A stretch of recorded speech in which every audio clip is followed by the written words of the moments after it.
Bom, nós estamos aqui na YMCA San Nicolás hoje, junto com o Ministro de Enseñanza e Deporte e também junto com o representante de Holanda, Vincent Storyman, e um grupo de stakeholders de San Nicolás aqui.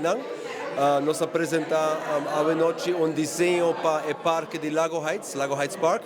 É o resultado de processo mais largo que está going on.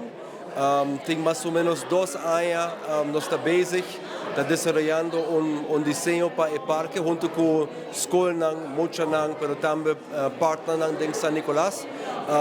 O motivo disso aqui está com a sede Aruba tem uma colaboração com a Stichting Jantje Beton. Essa aqui está uma organização de Holanda que tem fundo bastante grande para investir em community spaces, tem bastante play spaces para muita e jovens e young.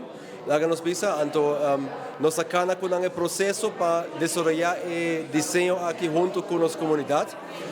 A noite nos apresenta o resultado e nós atrove dialogar com a community tocante ideias para manutenção, tocante ideias para dar mais conteúdo no parque.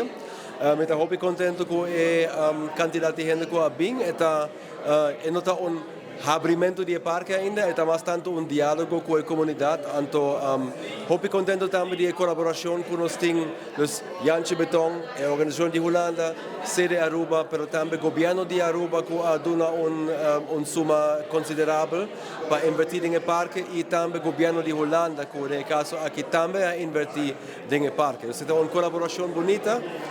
Agora que também nós temos um grupo de comunidade, maneira Coconut Collective, que também está desenvolvendo projetos para implementar no parque. Então, uma co-criação, colaboração, muito dinâmico, muito contente com o resultado.